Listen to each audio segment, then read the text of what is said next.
Mis queridos amigos y hermanos, sean todos bienvenidos en el nombre de nuestro Señor Jesucristo a una nueva edición de su comentario al texto bíblico sobre el cual la lección de la escuela sabática está basada. En este particular, para comentar los textos bíblicos pertenecientes a la lección número 7, titulada Misión en favor del prójimo. Así que en el nombre del Señor, antes de sumergirnos en los textos bíblicos que vamos a estar comentando, solamente queremos recordar dos cosas. Si es primera vez que usted está viendo este comentario grabado, queremos decirle que este comentario tiene un complemento totalmente en vivo que realizamos todos los sábados a las 7:30 de la mañana, hora de Venezuela.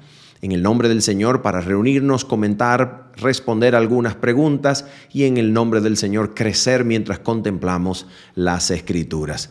Número 2, este comentario grabado tiene un complemento escrito a manera de bosquejo donde se puntualizan los elementos más importantes de este comentario para que usted lo tenga a la mano, pueda tener algo para leer, pueda tener algo para imprimir y compartir en el nombre del Señor. ¿Dónde lo puede encontrar? Lo encuentra en la descripción de este video. En este video, allí debajo en la descripción, usted encuentra el enlace para usted descargar nuestro bosquejo escrito.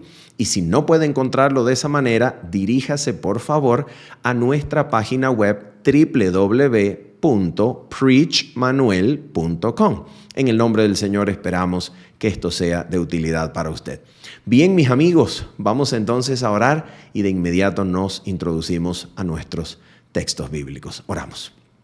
Nuestro Padre Santo y bendito, en el nombre de nuestro Señor Jesucristo, Padre, nosotros hoy queremos delante de ti, Señor, pedirte ayuda. Ayuda, Señor, para interpretar correctamente tu palabra. Ayuda para que nuestras miradas débiles puedan ser puestas en Cristo y podamos contemplar en la hermosura de su santidad, Señor, tu gloria, y así ser transformados de gloria en gloria, Señor, a tu imagen. Por favor, Padre Celestial, asístenos, enséñanos, instrúyenos tú, Señor, en cumplimiento de tu promesa de pacto eterno, en la cual prometiste enseñar, Señor, desde el más pequeño hasta el más grande, Padre, genuina, directa e individualmente. Te lo pedimos, Padre Santo, en el nombre precioso de Jesucristo el Señor. Amén y amén.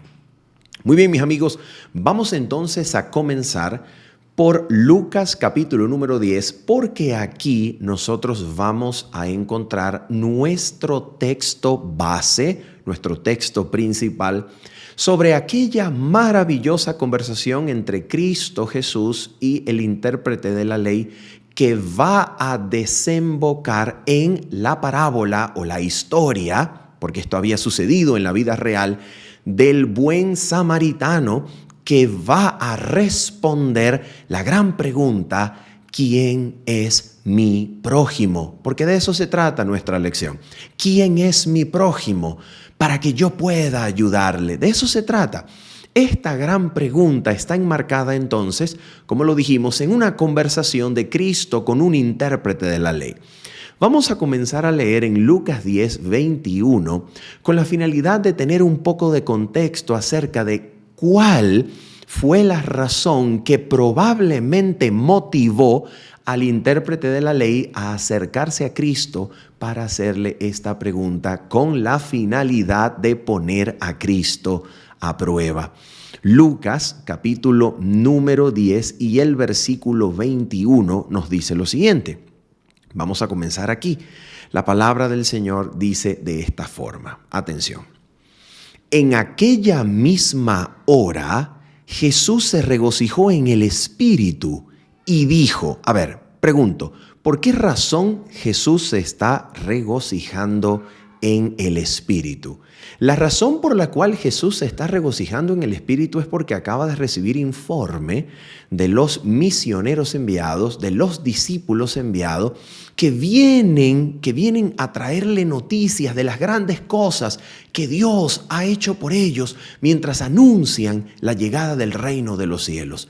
Cuando Jesús escucha estas grandes cosas que Dios había hecho por ellos mientras iban testificando acerca de su Salvador Jesús, entonces Jesús se regocija en el Espíritu y pronuncia estas palabras. Atención, en medio de su alegría, Jesús pronuncia estas palabras. Yo te alabo, oh Padre, Señor del cielo y de la tierra, porque escondiste estas cosas de los sabios y entendidos y las has revelado a los niños. Sí, Padre, porque así te agradó. Esto es lo que probablemente, si hemos de leer la conversación de Cristo con el intérprete de la ley en conexión con los versículos previos, esto es lo que probablemente motivó al intérprete de la ley a acercarse a Cristo para hacerle esa pregunta. ¿Por qué? Porque aquí tenemos a Jesús diciendo que las cosas maravillosas que los discípulos habían visto, habían oído y habían experimentado de parte de Dios cuando fueron a testificar acerca de Jesucristo, estas cosas el Padre las había ocultado de los sabios y entendidos. Este intérprete de la ley se considera a sí mismo seguramente como un sabio, un entendido de la ley, un experto en la interpretación. Y cuando escucha a Jesús alabar al Señor y decir, te alabo Padre, porque escondiste estas cosas de los sabios y entendidos, entonces probablemente él se sintió ofendido. Probablemente él sintió que el maestro estaba implicando que él, como intérprete de la ley, o todos los de su clase, no estaban viendo las cosas que los sencillos de corazón, representados allí como niños, estaban viendo, es decir, los seguidores de Cristo. Así que este hombre probablemente sintió que Jesucristo estaba de alguna manera haciendo referencia a él cuando habló de que el Padre había escondido estas cosas de los sabios y entendidos. Él, considerándose sabio y entendido, se acerca a Cristo a ver si es verdad. A ver si es verdad que él no sabe. A ver si es verdad que estas cosas están ocultas para él. Y por esa razón se acerca a Jesús para hacerle una pregunta a fin de ponerlo a prueba. ¿Qué es la pregunta que le hace? Mira la pregunta. Lucas 10:25 dice así. Y he aquí un intérprete de la ley se levantó y dijo para probarle: Maestro, ¿haciendo qué cosa heredaré la vida eterna? Vaya pregunta importante. El misterio de la muerte, el misterio del sentido de la vida, el misterio de una vida limitada que anhela más de lo que este mundo puede ofrecer. Como diría el camino a Cristo, tú que en tu corazón anhelas mucho más de lo que este mundo puede ofrecer, reconoce en este anhelo la voz de Dios que habla a tu alma. Este hombre, aunque probablemente con intenciones diferentes de encontrar salvación, porque el texto dice que se acercó para probar a Cristo, aunque no con las mejores intenciones, este hombre tenía probablemente el sincero anhelo de saber qué cosa era necesario hacer para heredar la vida eterna. Mis queridos amigos, aquí hay una evidencia de lo que probablemente no solamente este intérprete, sino todas las personas con las cuales tenemos contacto experimentan en su vida interior, en sus mentes y corazones, probablemente cuando están solos, probablemente cuando la bulla y las distracciones han mermado, probablemente en esas horas de soledad, en esas horas probablemente antes de conciliar el sueño, en esas horas de desesperación, las personas se preguntan acerca del sentido de sus vidas, acerca de qué cosa puede significar para ellos el conocer algo más de lo que este mundo puede ofrecer. Aquí hay una evidencia de la voz de Dios que habla al alma, que atrae en demostración de que la misma inteligencia que opera en las cosas de la naturaleza obra constantemente en el corazón de los hombres con la finalidad de atraerlos a Cristo. Aquí, en el anhelo profundo de un corazón que anhela algo más de lo que este mundo puede ofrecer, aquí hay una evidencia del poder de atracción de Dios ejerciéndose en el corazón para que de alguna manera veamos a Cristo y heredemos la vida. Mis amigos, sin embargo, esta pregunta encierra una premisa equivocada. La pregunta dice de esta manera, vamos a leerla de nuevo. ¿Haciendo qué cosa heredaré la vida eterna? ¿Cuál es la premisa equivocada que implica esta pregunta? Que la vida eterna se consigue haciendo, que la vida eterna se logra haciendo algo, ofreciéndole algo a Dios, logrando algo con nuestras manos, con nuestras fuerzas, con nuestra disciplina, con nuestra determinación, con nuestros esfuerzos personales. Aquí hay una premisa implicada que convierte a la pregunta en una pregunta errónea. ¿Haciendo qué cosa? No, la vida eterna no se hereda haciendo. La vida eterna se hereda absolutamente confiando, dependiendo, creyendo en aquel que Dios envió, Cristo el Señor. Y esto es lo que Cristo va a tratar de enseñarle al intérprete de la ley. Por esa razón, la forma en la que el intérprete va a ser guiado en su descubrimiento de la verdad por medio del Mesías, que a través de las Escrituras lo va a enseñar. Vamos entonces a rastrear esto. A ver, ¿cuál es la razón por la cual la conversación continúa de esta manera? Vamos a leer. Mira lo que dice Jesús. Él le dijo, atención, ¿qué está escrito en la ley? ¿Cómo lees? La pregunta es, ¿por qué razón Jesucristo, en vez de responder en términos claros, en términos prosaicos, ¿por qué razón Jesucristo responde, en vez de un discurso, con una pregunta que señala la Biblia, que señala a la Escritura, que conduce la mente al escrutinio de la palabra? ¿Por qué razón Jesucristo dirige la mente del intérprete a la ley? ¿Por qué razón?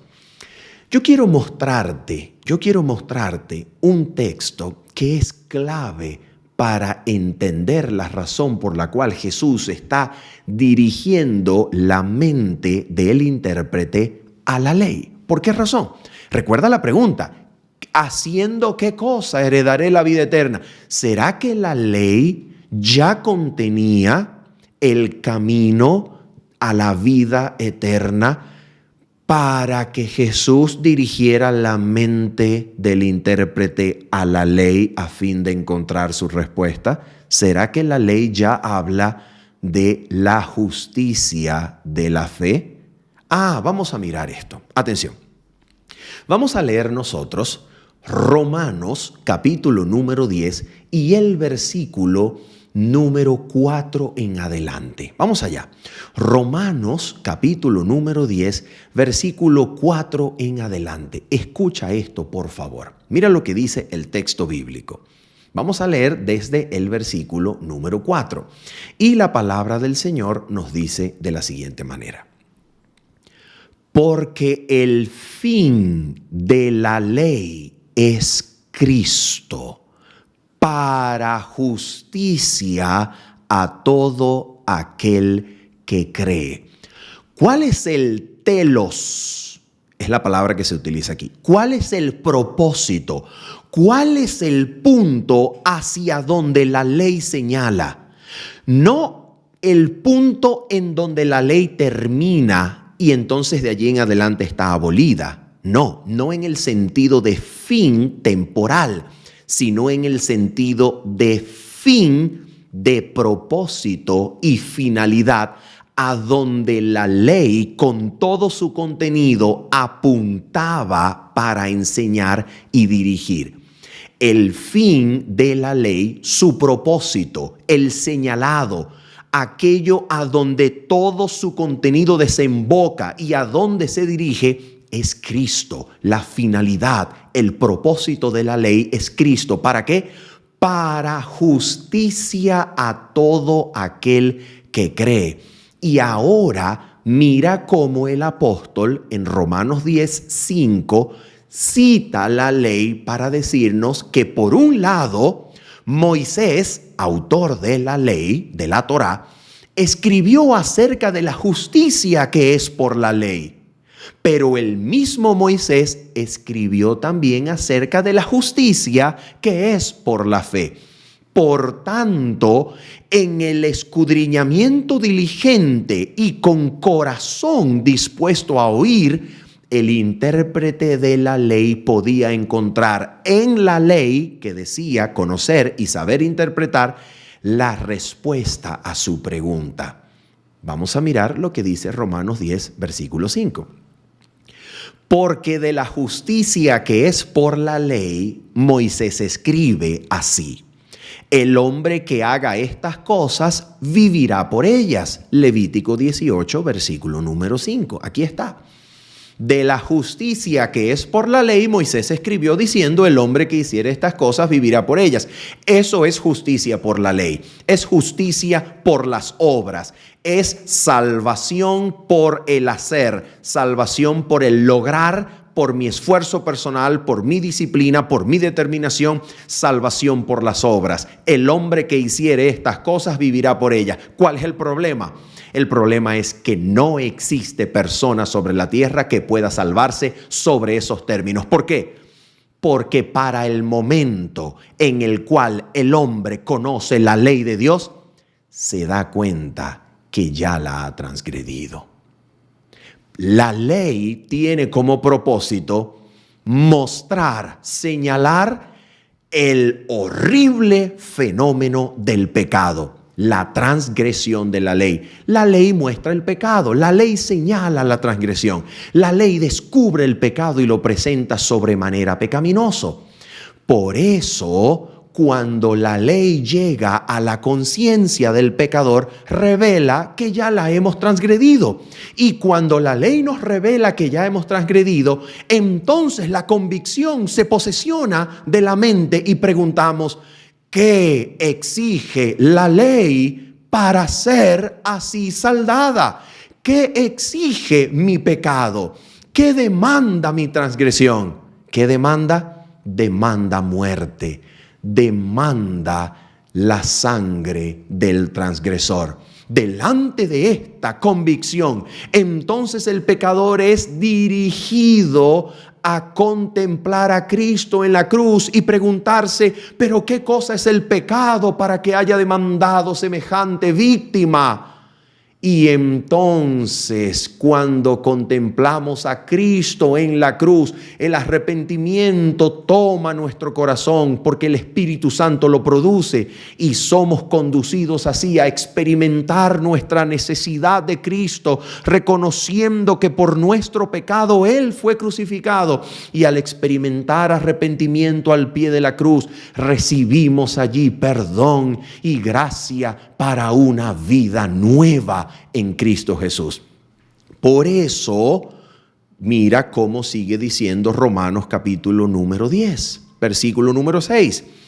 Pero la justicia que es por la fe dice así. A ver, ¿dónde se escribió esto que va a ser citado? Mira, no digas en tu corazón, ¿quién subirá al cielo? Pregunto, ¿de dónde está citando el apóstol Pablo allí a partir de Romanos capítulo 10, versículo 6? ¿De qué parte de la ley está citando el apóstol? Deuteronomio capítulo número 30. ¿Y por qué Deuteronomio capítulo 30 nos habla acerca de la justicia que es por la fe? ¿Cuál será la razón?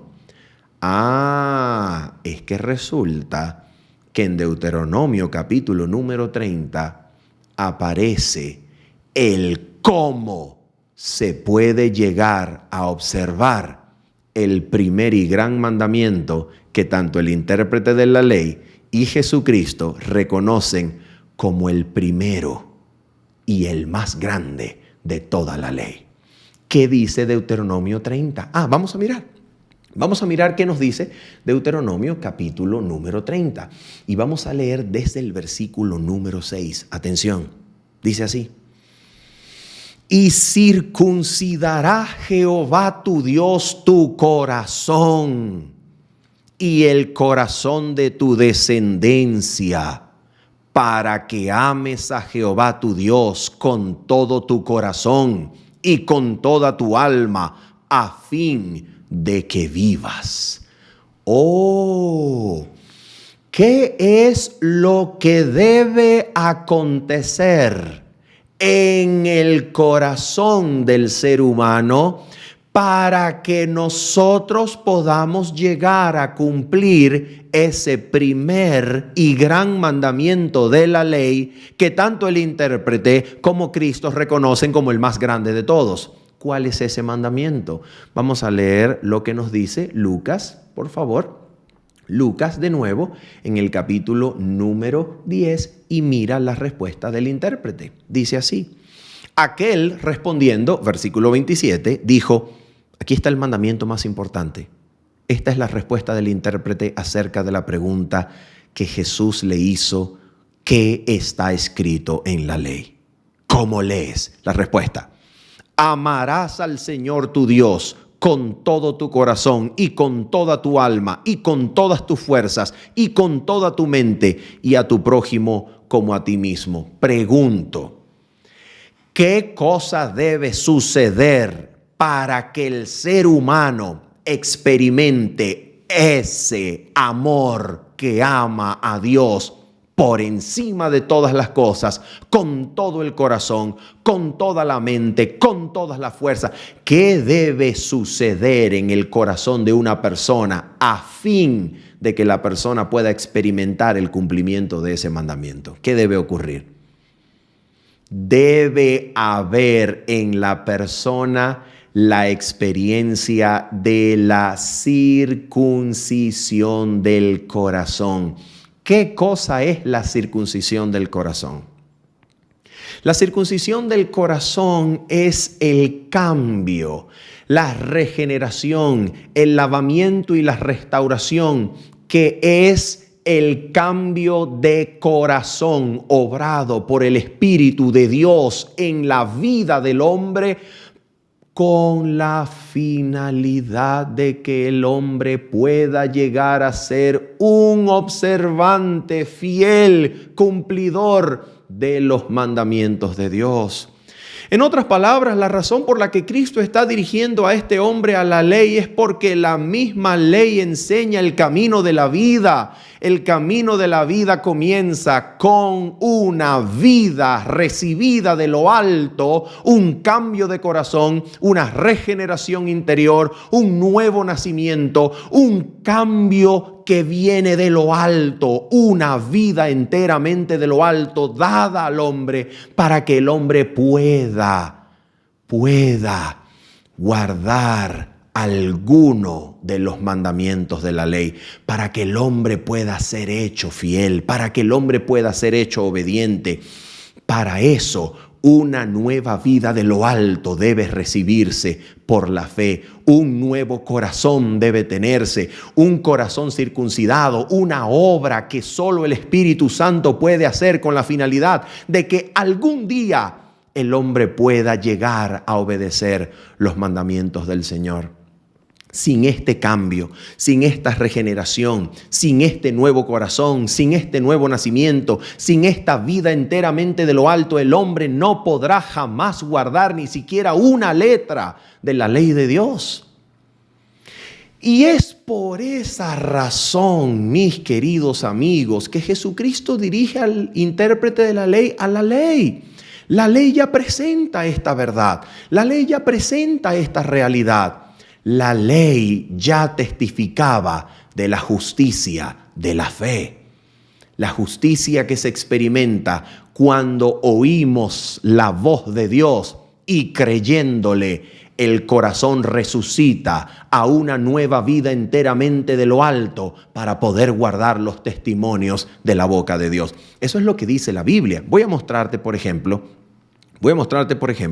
dos textos de los Salmos donde esta verdad está totalmente clara. Mira esta verdad que aparece, por ejemplo, en el Salmo número 81. Vamos a leerlo. Salmo número 81 y vamos a leer desde el versículo número 8. Escucha esto, por favor. Escucha esto. Oye, pueblo mío, y te amonestaré. Escucha bien, antes de continuar, quiero darte un detalle acerca del oír, según el hebreo. El verbo hebreo oír, ese mismo verbo que aparece aquí, que aparece en Deuteronomio capítulo número 6, es el verbo shamá. ¿De dónde viene la Shema? Shema Israel, Adonai Eloheinu, Adonai Echad. Oye Israel, el Señor nuestro Dios uno es. Ese fundamento de la fe bíblica, ese fundamento comienza con el verbo hebreo shama, que es el verbo oír. Ese verbo shama se traduce en algunos lugares como obedecer. Ejemplo, voy a darte un ejemplo. ¿Recuerdas lo que dice Génesis capítulo 22, versículo 18, cuando Dios ve que Abraham es capaz de ofrecer a su hijo Isaac en sacrificio y el Señor dice: por mí mismo he jurado que por cuanto esto hiciste, por cuanto no me negaste a tu único hijo, de cierto en ti, en tu simiente serán benditas todas las naciones de la tierra, por cuanto obedeciste mi voz. Ese obedeciste en realidad es el verbo hebreo shamá, que quiere decir oír. Porque aquí se encuentra el secreto de la obediencia. La clave para obedecer los mandamientos de Dios se encuentra en oír la palabra que sale de la boca del Creador. ¿Por qué razón? Mira por qué. Salmo 81. Oye, pueblo mío, y te amonestaré. Israel, si me oyeres, no habrá en ti Dios ajeno, ni te inclinarás a Dios extraño. ¿Te das cuenta el punto? Si tú oyes, dice Dios, si tú me oyes, por supuesto, mezclando lo que oyes con fe. Si tú me oyes, entonces yo me encargaré de cumplir esa palabra que estás oyendo en tu propia vida. ¿Por qué? Porque el poder para que la palabra de Dios se cumpla en nuestra vida está en la misma palabra que oímos.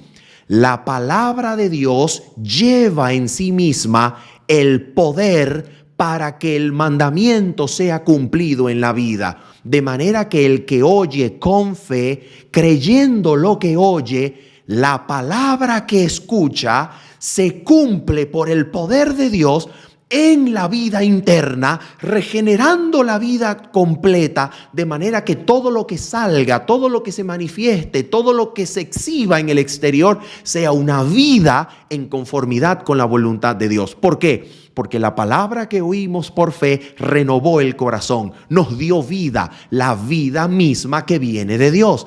Por eso, quien oye la palabra de Dios y la recibe, recibe la misma vida y el carácter de Dios. Al oír la palabra con fe, el poder de Dios que va en la palabra entra para que su palabra se cumpla y nosotros exhibamos su justicia. Esa era la clave, siempre ha sido la clave. Por esa razón, el verbo obedecer, que se traduce allí en Génesis 22, es en realidad el verbo hebreo oír, shamá. Es lo que dice el Salmo 81. Oír a Dios produce cumplimiento de la ley. Si me oyereis, no habrá en ti Dios ajeno. Quiere decir, si tú me oyes con fe, el primer mandamiento de la ley se va a cumplir porque me oyes. El que oye la palabra de Dios con fe, Dios lo hace cumplidor de su ley por oír con fe. Y es exactamente lo que va a decirnos también el Salmo número 119, versículo 88, que es conocido como el Salmo de la Torá, el Salmo de la ley. Mira lo que enseña. Atención. Versículo 88. Vivifícame conforme a tu misericordia y guardaré los testimonios de tu boca. ¿Se da cuenta cómo es el orden? Vivifícame conforme a tu misericordia y guardaré los testimonios de tu boca. ¿Qué debe ocurrir para que podamos guardar los testimonios de la boca de Dios? ¿Qué debe ocurrir? El hombre muerto en delitos y pecados debe ser vivificado conforme a la misericordia de Dios. Cuando el hombre es resucitado a una nueva vida por el poder de lo alto, cuando el corazón es cambiado, cuando la vida es transformada, cuando nacemos de nuevo en Cristo por la fe en lo que hemos oído, entonces el corazón es habilitado, capacitado por la obra del Espíritu para guardar los testimonios de la boca de Dios. Y esa es la razón, repetimos, por la cual Jesucristo está guiando al intérprete de la ley a la misma ley, porque Jesucristo sabe que la ley ya hablaba de la justicia de la fe. Vamos entonces a continuar la lectura de este encuentro, esta conversación entre Jesús y el intérprete que nos va a desembocar a la cuestión del prójimo. Mira esto, sigue diciendo así. Atención, versículo número 28. Versículo número 28 dice lo siguiente. Y le dijo, este es Jesús respondiendo ante la respuesta del intérprete. Bien has respondido, haz esto y vivirás. Aquí Jesús estaba señalando el problema del intérprete de la ley. ¿Cuál era el problema? El mismo problema de toda la humanidad. El problema en la mayoría de los casos, el problema no es que ignoramos el deber. El problema no es que desconocemos el bien.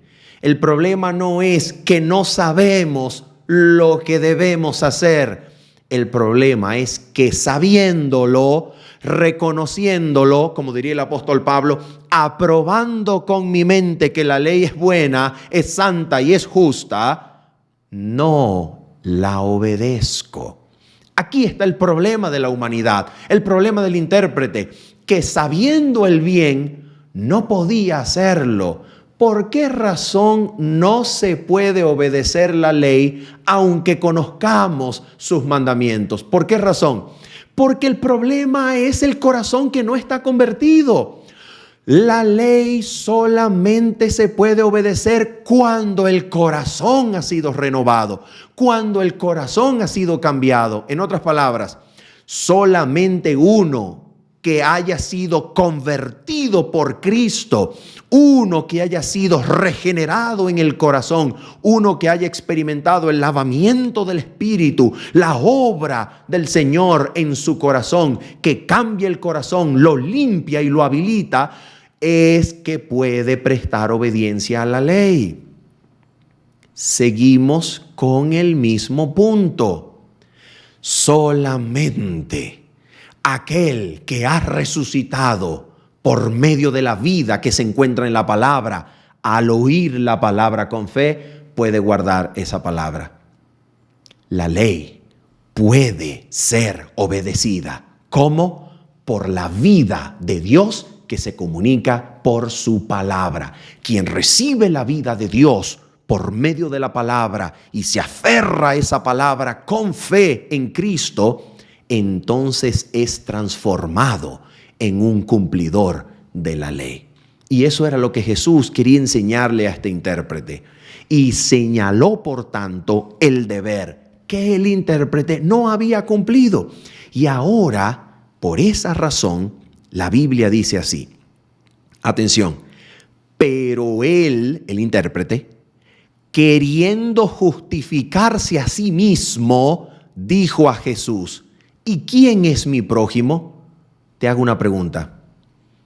¿Por qué razón la Biblia dice aquí que el intérprete, queriéndose justificar a sí mismo, preguntó: ¿quién es mi prójimo? ¿Por qué la Biblia dice queriéndose justificar a sí mismo? Porque él no lo había hecho. Él no había cumplido la ley que sabe que conduce a la vida. ¿Cuál es la ley que conduce a la vida? Amarás al Señor tu Dios con todo tu corazón, con toda tu mente, con todas tus fuerzas, y amarás a tu prójimo como a ti mismo. Para que esta ley se cumpla, Deuteronomio 30 nos decía que el corazón tiene que ser circuncidado, y la circuncisión del corazón viene por oír con fe la palabra de Dios que comunica la vida de Dios. Ahora bien, este hombre, a pesar de saber que la ley le pedía, le demandaba amar a Dios y al prójimo, no lo había cumplido. Por eso dice, justificándose a sí mismo, queriéndose justificar a sí mismo. ¿Por qué? Porque él, ante ese mandamiento, sabe que está hallado falto, sabe que no lo ha cumplido. Y para intentar excusarse, pregunta: ¿y quién es mi prójimo? En otras palabras, él está tratando de cubrir su falta con ignorancia. Es que yo no sabía que la ley decía eso. Es que yo no sabía que ese era mi prójimo. Mira, por eso es que yo no he servido así a mi prójimo, porque es que no sabía hasta este punto quién era mi prójimo. Cubrir o intentar cubrir con ignorancia la falta o la transgresión que se le ha hecho a la ley. La pregunta es, ¿la ignorancia es realmente una excusa para haber transgredido la ley? No, ni delante de Dios ni delante de los hombres. El desconocimiento de la ley no exime de su cumplimiento. ¿Por qué razón? Porque Dios ha dotado a cada ser humano de una conciencia. Por eso Romanos capítulo 2, versículos 14 hasta el 16 dice que en el día del juicio, en el cual Dios juzgue los pensamientos y las intenciones de los hombres conforme a mi evangelio, en ese día, el día de Cristo, Dios tomará en cuenta los razonamientos de las conciencias que defienden o excusan delante de Dios en juicio. Porque Dios dotó a cada ser humano de una conciencia moral suficientemente capaz de discernir el bien y el mal, a pesar de que la palabra de la ley no se conozca todavía. Por esa razón, los hombres que no han leído la Biblia escrita con sus propios ojos o no la han oído escrita, esos hombres también son pasivos de juicio, son sujetos de juicio, son personas que también van a ser juzgadas, porque quien con la ley transgredió la ley será juzgado por la ley, y quien sin ley la transgredió, sin ley será juzgado. ¿Cómo? Por medio de los razonamientos, defendiéndolos o acusándoles los razonamientos de su conciencia en el día del juicio. Aquí entonces Jesús se propone enseñarnos quién es el prójimo. ¿Con qué finalidad? Con la finalidad de que la pregunta quede para siempre contestada. Pero atención, fíjate bien cómo Jesús lo va a hacer. ¿Cuál es la pregunta que motiva la historia que viene a continuación sobre el buen samaritano? ¿Cuál es la pregunta? ¿Y quién es mi prójimo? ¿Quién es mi prójimo? ¿Cómo Jesús responde esta pregunta? Vamos a ver cómo la responde. Atención, dice la palabra de Dios así. Respondiendo Jesús, dijo: un hombre descendía de Jerusalén a Jericó y cayó en manos de ladrones, los cuales le despojaron e hiriéndole se fueron, dejándole medio muerto. Aconteció que descendió un sacerdote por aquel camino y viéndole pasó de largo. Asimismo un levita, llegando cerca de aquel lugar y viéndole pasó de largo. Pero un samaritano que iba de camino vino cerca de él y viéndole fue movido a misericordia. Y acercándose, vendó sus heridas, echándoles aceite y vino y poniéndole en su cabalgadura, lo llevó al mesón y cuidó de él. Otro día al partir sacó 2 denarios y los dio al mesonero y le dijo: cuídamele y todo lo que gastes de más yo te lo pagaré cuando regrese. ¿Quién pues, escucha esto, quién pues de estos 3 te parece que fue el prójimo del que cayó en manos de los ladrones? Atención con esto. Atención con esta pregunta. El intérprete había preguntado: ¿quién es mi prójimo para que yo lo ame? Esa era la pregunta implícita. Recuerda que amarás a tu prójimo como a ti mismo. La pregunta es: ¿quién es mi prójimo? Eso implica: ¿quién es mi prójimo para que yo lo ame? ¿Cómo responde Jesús la pregunta? Al final de la historia, Jesús dice: ¿quién de estos 3 hombres, sacerdote, levita o samaritano, quién de estos 3 hombres fue el prójimo del que cayó en manos de ladrones? En pocas palabras, Jesús le está diciendo al intérprete: si tú hubieses caído en manos de ladrones, si tú hubieses necesitado ayuda cuando estás moribundo, si tú hubieses sido aquel hombre que yendo en camino fue tomado por los ladrones y dejado casi muerto, si tú hubieses estado necesitando de ayuda, habrías aceptado la ayuda, aunque esta ayuda viniese de un samaritano. ¿Cuál es la respuesta? Por supuesto. Aunque la ayuda viniese del samaritano, la hubiese aceptado. Aquí está el punto. Jesús hace que el intérprete se ponga en el lugar del hombre que había caído en manos de ladrones para que se dé cuenta que la ayuda se acepta viniendo de quien venga en esa condición de moribundo. Entonces Jesús le responde a este hombre para que se dé cuenta quién es su prójimo. Si él es capaz de aceptar la ayuda, aunque la ayuda venga de un samaritano, entonces el samaritano también es digno de recibir su ayuda, aunque no pertenezca al pueblo de Dios, aunque no pertenezca a Israel, aunque no sea un judío. Si yo estoy dispuesto a aceptar ayuda que venga de alguien que no es judío, yo entonces también debo estar dispuesto de darle ayuda a ellos, aunque no sean judíos. Ese es el punto.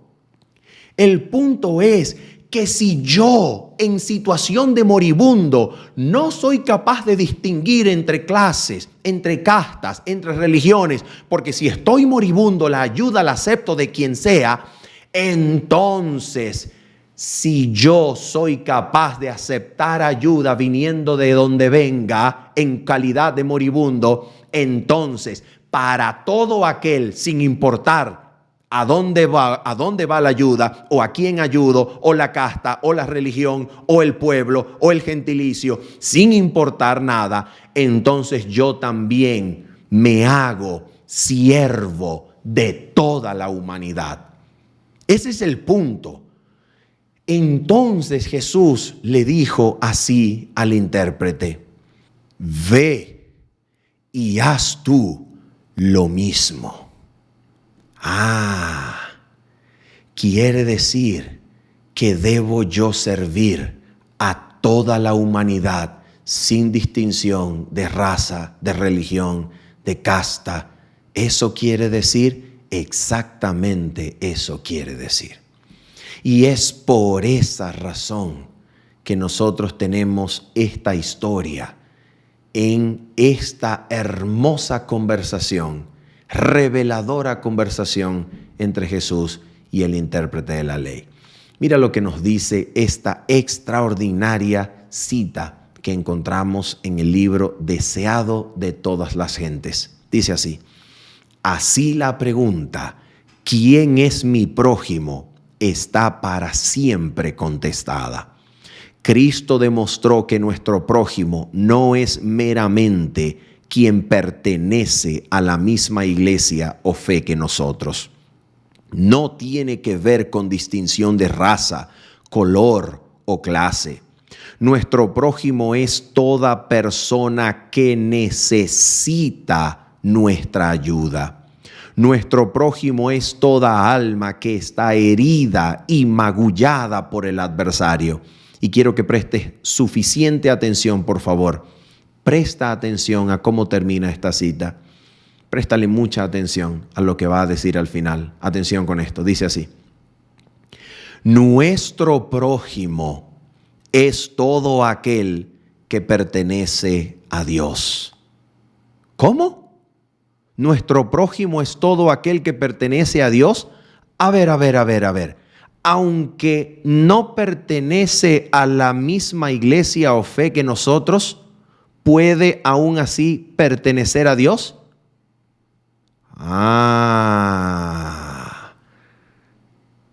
Ese es el punto. El punto es que toda la humanidad es nuestro prójimo, precisamente porque toda la humanidad fue comprada a precio de sangre. Cristo no murió solamente por aquel que creía en Él. Tampoco murió solamente por aquel que iría en el futuro a creer en Él. Cuando Cristo fue a la cruz, fue solo. Cuando Cristo fue a la cruz, no tuvo evidencias de que sus discípulos serían o permanecerían siendo sus discípulos, porque todos habían huido. Cuando Cristo fue a la cruz, fue y estuvo dispuesto a morir, aunque Satanás le susurrara que nadie tomaría en serio o aprovecharía su sacrificio.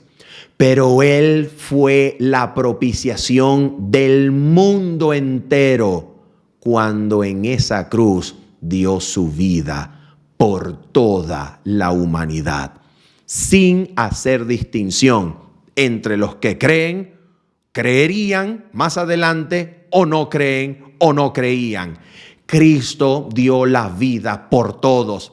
Entonces todos estaban en condición de moribundo. Todos estaban muertos. Por eso el apóstol Pablo dice que pensar en esto compunge, constriñe el corazón, de que si uno murió por todos, entonces todos murieron. Cristo representó a la humanidad en la cruz y la humanidad en pecado experimentó muerte en la cruz para que todo aquel que mire a la cruz sea resucitado por el poder de aquel que dio su vida por todos, para que todos se hagan dignos en Cristo de ser servidos por aquellos que son de la fe de Jesús. Toda la humanidad es digna de nuestro servicio. Toda la humanidad demanda de nuestro servicio, porque toda la humanidad fue considerada preciosa en Cristo en la cruz. Y por esa razón, la cruz nos pone en una situación de servir a todo aquel que es un ser humano comprado a precio de sangre, perteneciente a Dios, quien lo compró en Cristo. De eso se trata, mis amigos. Por esa razón, nuestro prójimo no se distingue por condición alguna de creencia, de fe, de religión, de casta, de raza, de geografía, porque todos fueron considerados en Cristo a la hora de ir Jesucristo a la cruz. Toda la humanidad, por tanto, se convierte en nuestro prójimo, porque toda la humanidad pertenece a Dios hasta que se decida lo contrario aquí, en la libertad con que Dios nos ha hecho libres. En esta libertad, este libre albedrío que Dios me ha dado gracias a la cruz, es el que finalmente va a decidir si dejé de pertenecerle a Dios para irme con el diablo. Pero hasta que eso no suceda, el cielo considera como suyos a todos los hombres. Y por eso todos los hombres son dignos de nuestro servicio. Habiendo dicho esto y esperando que en el nombre de nuestro Señor Jesucristo usted haya sido edificado, que hayamos podido aprender de la palabra del Señor y que estemos movidos a misericordia para atender a nuestro prójimo sin distinción alguna. Nos despedimos en esta oportunidad diciéndoles, nos vemos el día jueves a las 6 de la mañana para orar en familia, si así Dios lo permite, y el día sábado, en el nombre del Señor, a las 7:30 de la mañana, hora de Venezuela. Bendiciones. Chao, chao.